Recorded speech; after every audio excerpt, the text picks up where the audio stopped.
Il y a 2 semaines, j'ai lu les favoris des Français. Maintenant, on passe aux Québécois. Allô, allô, c'est Karine de Mon Coin Lecture et bienvenue dans cette deuxième partie de ma série de vidéos Je lis les favoris de. J'espère que vous aimez ça parce qu'il va en avoir quelques-unes. Ouais, genre quelques-unes. Je vous rappelle le principe. Il y a quelques semaines, j'ai écouté des centaines de vidéos favoris 2024 de booktubers francophones, anglophones et aussi québécois. C'est sûr que je regardais ceux des Québécois. J'avais tout un algorithme complexe, moins complexe que celui d'Instagram, mais quand même, où je regardais ce que nous avions lu en commun, ce que nous avions tous les deux aimé, et il fallait aussi qu'il y ait des trucs qui me tentent dans le reste de leur sélection.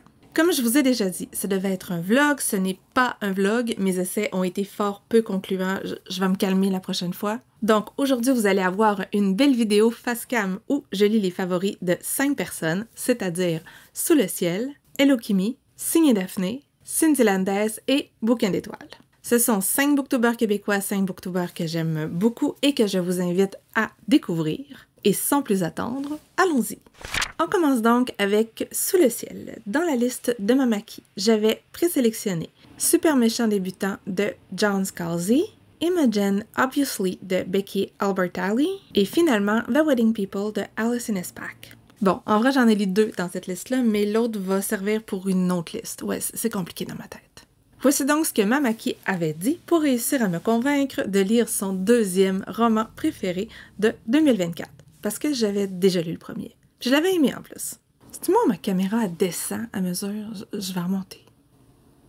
J'aimerais tellement vous dire qu'est-ce qui se passe ensuite, mais je peux pas. Parce que le plaisir de ce livre, c'est de découvrir comment à chaque étape, ça s'en va dans une direction que tu n'aurais jamais pu deviner de ta sainte vie. Pendant toute ma lecture, j'avais le plus profond des sourires sur mon visage. Vraiment, pour moi, c'est l'emblème de la science-fiction la plus ridicule possible qui va te remonter le moral tout de suite. J'ai jamais lu quelque chose d'aussi absurde qui était aussi génial. Je peux pas nommer une autre expérience de lecture dans ma vie qui a été similaire à celle-ci et juste pour la joie infinie que ça m'a apporté, ça mérite la 2e place. Donc, mais c'était quoi ce roman? C'était quoi? C'était n'importe quoi et j'aime le grand n'importe quoi, donc bien entendu, ça m'a plu. Mais sérieusement, quand vous ouvrez ce livre-là, vous pouvez pas savoir où ça s'en va. Et ça va être dur d'en parler parce que j'aimerais ça vous en dire le moins possible pour que vous soyez surpris. En fait, moi, j'ai mis un moment à comprendre à quel point ce serait complètement barré cette lecture-là et j'ai aimé ça, le découvrir de cette façon-là. Bon, je sais, là je dis ça, mais en même temps, je viens de mettre les attentes. Là, ouais, j'ai jamais dit que j'étais toujours cohérente. Donc, de quoi ça parle? Je vous fais une mise en bouche. On a donc Charlie. Charlie, il végète un peu dans sa petite vie. Il fait pas grand-chose. Son travail est loin de le passionner, alors il se balade entre son pub préféré et les problèmes de son divorce. Bref, il y a rien qui va. En plus de ça, question cash, ça va pas tant et on va dire que son propriétaire, il n'est pas du genre patient. Donc, on pourrait s'imaginer que c'est une bonne nouvelle quand il reçoit un appel disant « Ton oncle Jake est décédé, il était très millionnaire, milliardaire et il t'a tout laissé. » Surtout qu'il ne peut pas avoir tant de peine que ça parce que son oncle Jake, il n'en avait jamais entendu parler. Tout va bien, je sais. Sur papier, oncle Jake, il a fait toute sa fortune dans les parkings. Oui, c'est passionnant, sauf qu'en vrai, pas tant. En fait, notre ami Charlie, il va se retrouver pris dans une association de super méchants, rien de moins. Genre des vrais super méchants comme dans les bandes dessinées. Que demande le peuple? On va s'entendre, Charlie, il est complètement naïf, voire même nono. Il ne connaît pas les codes et il n'a aucun talent pour le métier de super méchant. C'est n'importe quoi. Donc, pour résumer, j'ai beaucoup ri, j'ai souvent fait « Quoi? Mais... » Et j'ai passé un très bon moment de lecture. Est-ce que j'ai aimé autant que Mamaki? Peut-être pas parce que moi, ma référence en termes d'absurdité, c'est ça. C'est Terry Pratchett et il va encore vraiment plus loin dans l'autodérision. Il joue encore plus avec les codes parce qu'il y a un jeu avec les codes quand même, mais là-dedans, c'est le top.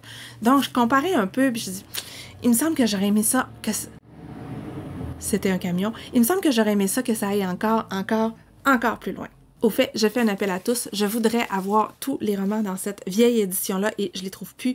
Du moins, ils sont pas de la même grosseur, fait que c'est fort triste. Si vous avez là, ces vieux trucs-là, vous me le dites hein, parce que je suis preneuse. Ouais, je devais parler du favori de Sous le ciel et je suis en train d'encenser Pratchett. Welcome to my life. On continue avec Cindy Landes, dont j'adore regarder les vidéos.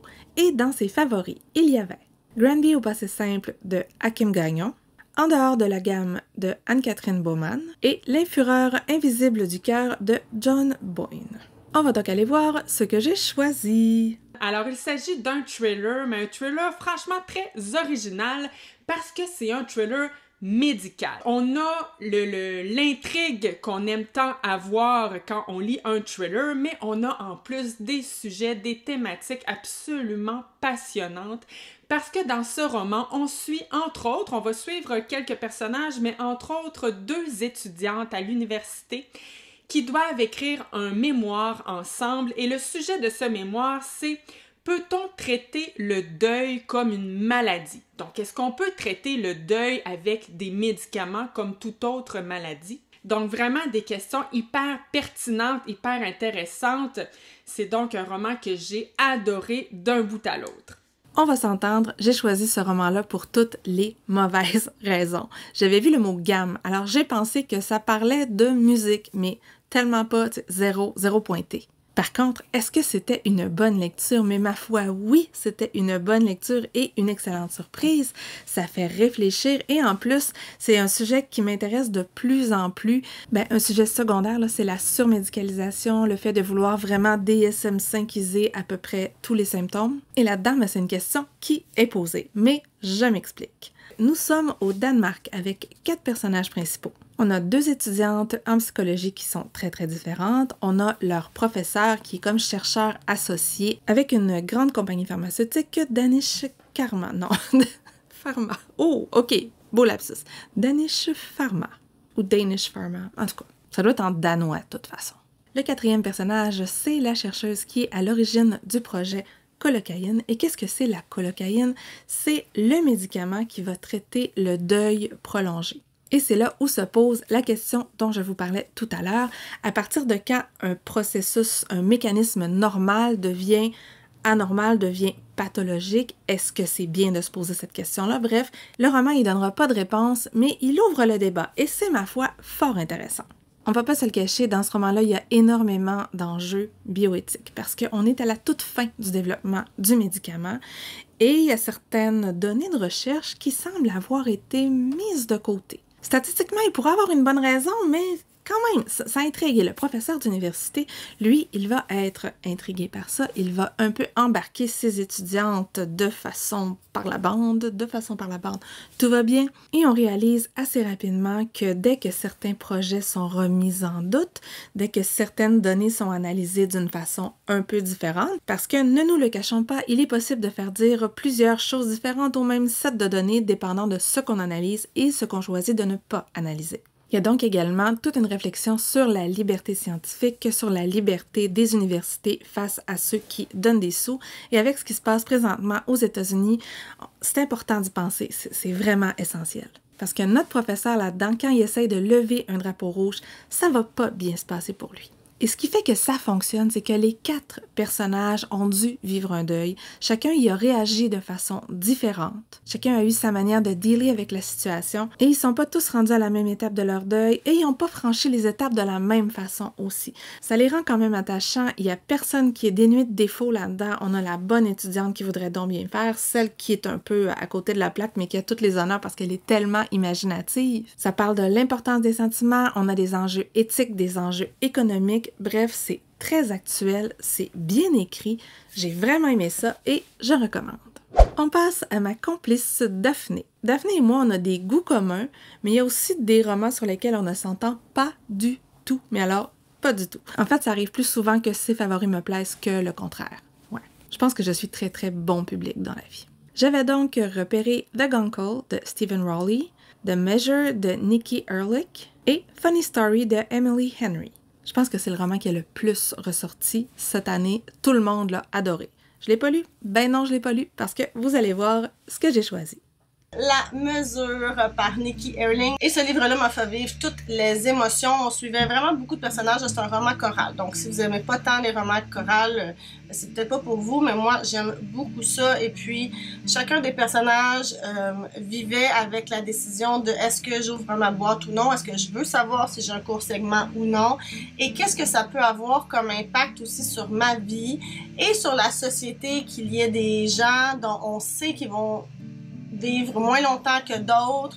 Est-ce que il y avait toute cette question là de est-ce qu'une vie courte vaut moins qu'une vie longue? J'ai été complètement bouleversée là, par ce roman-là. Je me suis identifiée aux personnages. Je trouvais que leur réaction était tout à fait réaliste et crédible. Ce qui arrive dans ce roman-là, c'est ma vision personnelle de l'horreur. Oh mon Dieu, que je voudrais pas être confrontée à ça. Et c'est un peu ce que l'humanité se dit parce qu'il y a un avant et un après. Un avant quoi?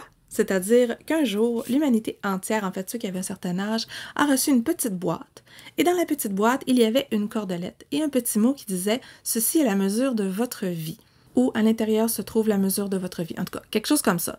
Puis au départ, ils savent pas trop c'est quoi, mais ils réalisent que la longueur de la corde, ça correspond vraiment à la longueur de la vie. Si les gens le veulent, ils peuvent savoir quand ils vont mourir. Ils pourraient également être amenés à savoir quand leurs proches vont mourir. Et ça nous fait se poser énormément de questions. Au départ, ce roman-là, il me faisait peur. Daphné m'a dit « Non, tu vas voir, tu vas survivre parce que toutes les éventualités sont évoquées dans le roman. » Et c'est vrai. La façon dont c'est traité, oui, c'est terrible. Moi, ça a fait monter un peu mon niveau d'anxiété, mais ça se peut pas, là. Ça se peut pas. Une chance. Rapidement, la première question qui se pose, c'est est-ce que je vais ouvrir la boîte? Tu sais, on peut choisir de ne pas l'ouvrir, on peut choisir de savoir, on peut choisir de ne pas savoir. Ça peut enlever un stress ou, au contraire, ça peut changer toute la vision de la vie. Et ça fait se poser la question également, si je savais exactement combien de temps il me reste, est-ce que je vivrais ma vie de la même manière? Il y a donc des personnes qui vont ouvrir la boîte, d'autres qui vont pas l'ouvrir et à partir de là, la société va changer de façon assez drastique. Ça va amener une nouvelle discrimination, ceux qui ont des cordelettes courtes. Je les appelle toujours les courtes cordes, mais ça fait courte queue le lapin, ça marche pas vraiment. En tout cas. Bref, il y a des entreprises qui se disent « ça vaut pas la peine de former cette personne-là, elle vivra pas longtemps ». D'autres personnes se disent « moi je vais pas m'engager avec quelqu'un qui a une cordelette plus courte parce que je vais avoir de la peine, puis je vais pas vivre ça, je vais vivre une longue vie avec quelqu'un ». Et bien entendu, la longueur de la fameuse cordelette devient un critère d'analyse pour les actes violents. C'est une bonne excuse. On est sur fond d'élection présidentielle. Il y a un sénateur dégueulasse là-dedans qui essaye vraiment de détourner ça à des fins politiques, mais il y a énormément de points de vue de personnages, ce qui permet de plonger dans l'esprit de plusieurs personnes qui voient ça différemment. Et ça, c'est rafraîchissant. Bon, c'est peut-être pas le bon mot, mais en tout cas, ça permet de voir une diversité de points de vue, une diversité de réactions, une diversité de schèmes mentaux aussi, comment ça se passe dans leur tête. Daphné, ce roman-là, il l'a jeté par terre. Moi, c'est un roman que j'ai beaucoup aimé, qui m'a fait réfléchir, mais au milieu, je trouvais vraiment qu'il y avait un coup de mou. Je disais, OK, on avance, là, on avance. Mon intérêt, il n'est pas complètement retombé, mais j'étais contente que ça reprenne vers la fin. Et c'est un roman que je recommande, qui fait réfléchir. J'en ai fait des cauchemars, okay? Vraiment des cauchemars pendant à peu près 2 semaines. Tu sais, moi, entendons-nous, là, ça arrive. Je sais pas comment je fais pour survivre à ça. Tu sais, même si j'ai une longue corde, là, ma vie, ça va être de la chenoute. Bref, c'est ça. Malgré qu'on apprend à vivre avec tout, c'est ce que ça dit aussi. Un roman qui, selon moi, mérite d'être découvert. Allons-y avec Kim de Hello Kimmy. Dans la liste de Kim, il y avait Funny Story de Emily Henry, Just for the Summer de Abby Jimenez et finalement Pourquoi les plantes meurent de Gabrielle Moret. On va voir ce que Kim disait du roman que j'ai choisi. Parfois les plantes meurent par Gabrielle Moret. J'ai beaucoup aimé ce roman jeune adulte. Dès le prologue, j'ai senti qu'on allait chercher des zones familières. Je me suis tellement identifiée aux personnages que j'ai adoré, j'ai aimé suivre leur évolution aussi à travers les 4 années qu'ils sont ensemble. J'ai aimé leur lien qui était beau, qui était fort, qui était crédible. Ça nous arrache le cœur de savoir que leurs chemins vont finir par se séparer et tout le long on essaye de deviner pourquoi. C'est ça, j'ai aimé le ton, j'ai aimé les dialogues qui étaient très naturels, j'ai aimé l'ambiance de cégep. Si vous cherchez une histoire qui parle de rupture amicale, un sujet qu'on entend plus rarement qu'une rupture amoureuse qui pourtant fait autant mal, je vous recommande celui-ci. Là, j'avoue que je vis un petit malaise parce qu'avec moi, ça a plus ou moins passé et c'est un roman québécois.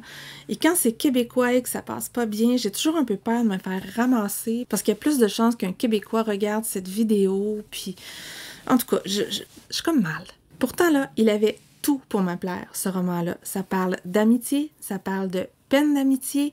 Tout le monde a aimé. Il suffit d'aller voir les avis sur Goodreads, l'avis de Kim. Tout le monde a tripé sur ce roman-là.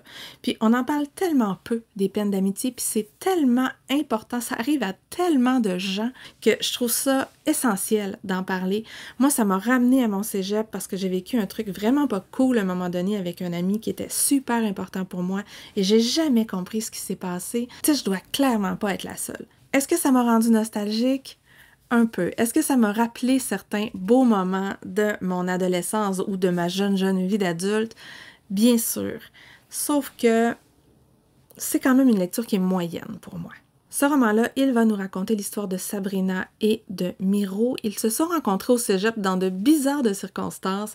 Ils sont devenus très très proches dans de bizarres de circonstances également. Sauf que dès le début du roman, on sait qu'ils sont plus amis.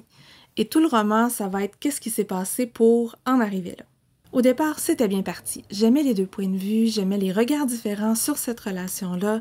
J'ai aimé que ça se fasse pas du jour au lendemain, mais j'ai trouvé ça long, j'ai trouvé ça répétitif. Et je comprends ce que l'autrice a voulu faire. Elle a voulu nous montrer les bons moments pour qu'on réalise à quel point ça a dû faire mal, à quel point ça a dû être terrible pour tout le monde que cette relation-là se termine. Donc, on a beaucoup de moments chaleureux, on a beaucoup de bons moments dans le groupe d'amis. Les deux personnages principaux sont assez bien développés. Par contre, le reste du groupe, pour moi, ils étaient interchangeables. En fait, je savais à peine qui était qui, j'avais de la misère à voir les autres relations entre eux, je voyais juste celles avec les personnages principaux.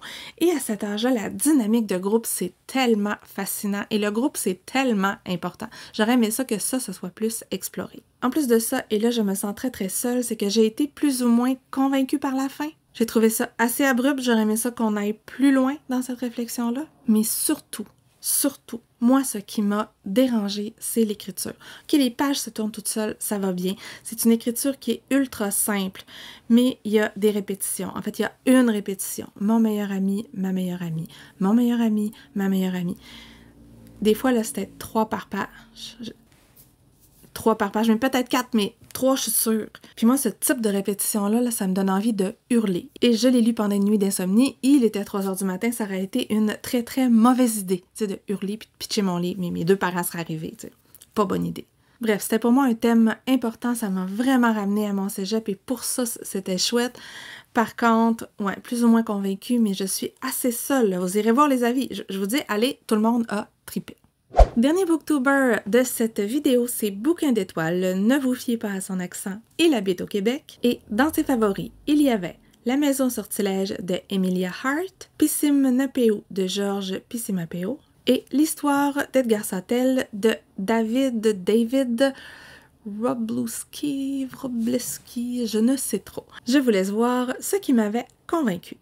La maison au sortilège d'Emilia Hart aux éditions ici Les Escales. En globalité, ça va parler de la résilience des femmes. Ce sont 3 femmes qui vont nous éduquer à qu'est-ce que la résilience, qu'est-ce que la puissance des femmes à travers les siècles, même si elles ont été trop souvent et encore bafouées, humiliées, et puis on en passe. Hein.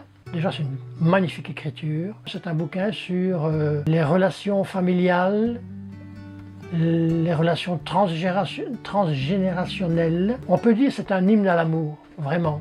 Non, mais vous avez vu cette couverture, je la trouve trop belle. Et en plus, il y a maison dans le titre. Je vous ai déjà dit, hein, quand il y avait maison dans le titre d'un livre, je ne résistais pas. Ben, c'est ça. La maison, c'est Wayward House, qui est d'ailleurs le titre en anglais. Et dans cette maison-là, on va voir passer 3 générations de femmes, une au 17e siècle, une autre au milieu du 20e siècle et une autre à l'heure actuelle. Au 17e siècle, on a une femme qui est accusée de sorcellerie parce qu'elle est capable de maîtriser les plantes, c'est typique. En 1942, on a Violet, qui est une femme dans un monde d'hommes. Son père veut un peu rien savoir d'elle parce que je pense qu'elle ressemble à sa mère. Quel crime! Et en 2019, il y a Kate. Kate, elle fuit son mari violent et elle va se réfugier dans cette maison-là dont elle a hérité de sa grand-tante et elle ne savait pratiquement rien de la dite grand-tante. Elle a des souvenirs vagues, anciens, mais ça fait vraiment longtemps qu'elle l'a pas eu. Que dire, que dire, que dire? C'était un agréable moment de lecture. Les pages se tournent toutes seules, ça se lit très très bien, mais il n'y a pas de moment de flamboyance non plus, ça n'a pas fait d'étincelle. On a une histoire passé-présent qui est assez typique, on a un roman qui est très féministe parce qu'au centre de tout ça, on a vraiment toutes les violences, toute la misogynie qui est souvent normalisée, certes aujourd'hui, mais surtout dans les époques précédentes. Il y a des trucs, là, c'est tellement rageant. On a 3 générations de sorcières, de femmes qui sont très proches de la nature. Sont-elles vraiment sorcières? C'est ce que je vais vous laisser découvrir. Mais on va réaliser petit à petit que c'était tellement facile de diaboliser les femmes quand certaines prenaient des décisions terribles qui découlent clairement du patriarcat et de l'influence des hommes. Puis bien entendu, c'est de leur faute. C'est sûr que c'est de leur faute. Toujours. Sinon, c'est pas drôle. Et ça, j'ai apprécié comment ça a été développé dans ça, comment la misogynie pouvait prendre des formes différentes, comment ça pouvait être accepté, et tout ça, comment c'était variable selon les époques. Ce qui m'a empêché de totalement adhérer, c'est qu'il y avait quand même du manichéisme dans ça. Les méchants, là, ils sont vraiment très méchants. Il n'y a pas une once de bonté, il n'y a pas de profondeur dans ces personnages-là. C'est juste des salauds. Ils ne sont que ça. Et ça me dérange. Ça me dérange parce que ça rend le truc moins réaliste. Certes, ça rend certaines décisions plus faciles à expliquer, mais quand même. Tu sais, les gros dégueulasses, là, ils le sont vraiment. Et moi, ça m'a tenu à distance. Ceci dit, c'est une lecture agréable. Si vous aimez les secrets de famille, les trucs passés-présents, ça pourrait vous plaire. Et comme je vous l'ai dit, la couverture, elle est magnifique. Alors voilà, c'était les favoris de 5 booktubers québécois. J'en ai lu 4 autres encore. Ça va être une autre vidéo, sinon ça aurait été beaucoup trop long. En fait, j'aurais aimé que ça soit 5. Et là, j'ai pas trouvé d'autres booktubers qui fitaient dans mes critères. Je vais peut-être aller sur Bookstar ou sur les blogs. Il me faut une 5e. Absolument. Si vous êtes encore là, vous pouvez mettre un petit emoji feuille, parce que j'ai oublié de le dire, là, mais ça parle vraiment de nature dans le dernier livre. Ça donne envie de voir l'éveil du printemps. Et ouais, c'est ça que j'ai aimé le plus. Et j'ai vraiment raté ma review. Je suis fatiguée, c'est assez. Ma review. Donc, petit emoji feuille, si vous avez aimé la vidéo, vous pouvez faire un like, vous pouvez la partager ou soyons fous, vous abonner à ma chaîne si mon contenu vous intéresse. Ah oui, ce que je préfère, ce sont les commentaires. Si vous avez lu certains de ces romans, n'hésitez pas à m'en parler, je veux tout savoir. Et sur ce, je vous souhaite une bonne fin de journée, de bonnes lectures et à la prochaine!